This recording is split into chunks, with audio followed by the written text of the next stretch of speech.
मनोज सिन्हा खिताब कर रहे हैं। साहित्य संस्कृति समागम का यह मंच केवल शहरों के लेखकों और कलाकारों का मंच नहीं रह गया है, बल्कि उन आवाजों का भी ये मंच है जिन्हें अवसर कम मिलते हैं। मैं चाहूंगा कि यहाँ नए आइडियाज पर 2 दिन विचार विमर्श भी हो, संवाद हो, क्योंकि श्रेष्ठ चिंतन संवाद से ही जन्म लेता है। मुझे बताया गया है इस उत्सव में पुस्तकों का विमोचन भी होगा। मुझे उम्मीद है कि जब अपनी सृजन यात्रा आप साझा करेंगे तब विद्यार्थियों को और यहाँ के नौजवानों को समझने का अवसर मिलेगा कि लेखन केवल सफलता नहीं, संघर्ष भी है और लेखनी में मौन भी है, साथ साथ जिज्ञासा भी है। मेरा ये मानना है कि जब हम कहते हैं कि संस्कृति और साहित्य का समागम, तब उसका असली अर्थ ये होता है कि हम मिट्टी से संवाद करें और कला के विभिन्न रूपों के जरिए समाज की आत्मा को नया स्वर दें। हमारी प्राचीन संस्कृति में तो कहा भी गया, उत्तिष्ठत जागृत प्राप्त वरान्निबोधत क्षुरस्य धारा निशिता दुरत्याय दुर्गम पथस्थ कवयो वदंती। अर्थात उठो, जागो, श्रेष्ठ गुरु और ज्ञानियों के पास जाकर आत्मज्ञान प्राप्त करो। हालांकि हम सब जानते हैं कि आत्मज्ञान का मार्ग बहुत कठिन होता है, लेकिन यही मार्ग मनुष्य को सच्चे ज्ञान और आत्मिक जागृति तक पहुंचाता है। और इसलिए मैं चाहूंगा कि साहित्य संस्कृति समागम इस आत्मिक जागृति का भी एक सशक्त माध्यम बने।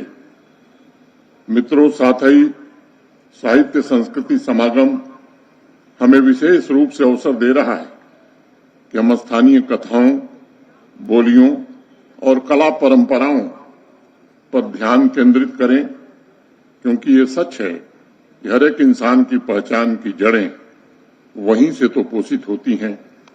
जब हम अपनी भाषा को सहेजते हैं, तभी हम अपनी स्मृतियों को सुरक्षित रख पाने में समर्थ होते हैं। जब हम अपने क्षेत्रीय कला रूपों को प्रोत्साहित करते हैं, तब हम आत्मविश्वास को सुदृढ़ कर पाते हैं। जब पीढ़ियां एक साथ बैठकर अपने अनुभव साझा करती हैं, तब सांस्कृतिक एवं साहित्यिक विरासत केवल अतीत नहीं रहती, बल्कि मैं मानता हूं कि वह जीवंत संवाद बन जाती है। इस अर्थ में यह आयोजन केवल शब्द, स्वर और कला का उत्सव नहीं है, बल्कि एक संकल्प है।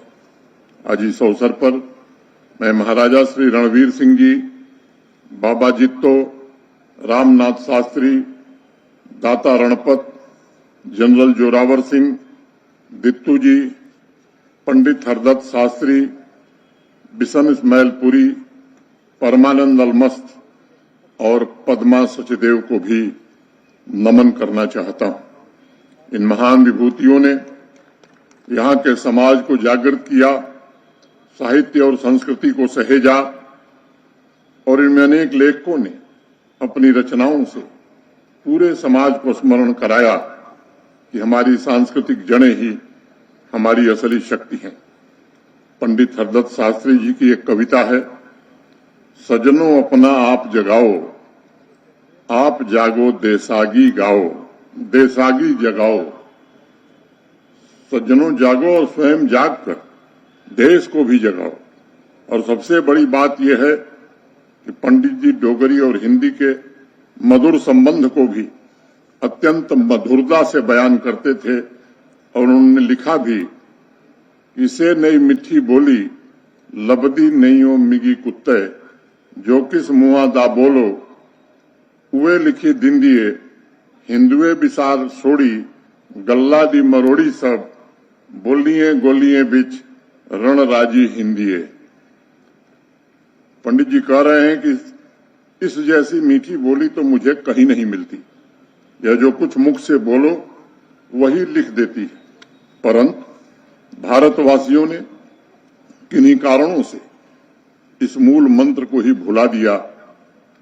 अन्य भाषाएं तो दासियां हैं और हिंदी इनमें राजरानी है, ये पंडित जी मानते थे। विचारों, कला की विभिन्न विधाओं के इस उत्सव में मैं पद्मा सचदेव जी को भी याद करना चाहूंगा। उन्होंने जनमानस की आकांक्षाओं को व्यक्त करते हुए लिखा कि निकले फंगड़ू ऊंची उड़ान, जाइए थमना किया समान। यानी मेरे पंख छोटे हैं और उड़ान बड़ी ऊंची है, आसमान कैसे छुआ जाए। डोगरी भाषा के लिए उन्होंने कहा कि मेरी डोगरी मेरी माए, मिठे बोला दी छांव, जेहड़े बोल सुनान दिए, दिल हो ज्यादा ठाव। पद्मा सचदेव जी कह रही हैं कि डोगरी भाषा मेरी माँ जैसी, जिसके शब्दों में ममता और अपनापन दोनों है, और इसके मीठे शब्द ऐसे लगते हैं जैसे किसी पेड़ की छाया में ठंडक मिल रही है। ऐसे विचार आज भी प्रबुद्ध जनों के मन को आंदोलित कर रहे हैं।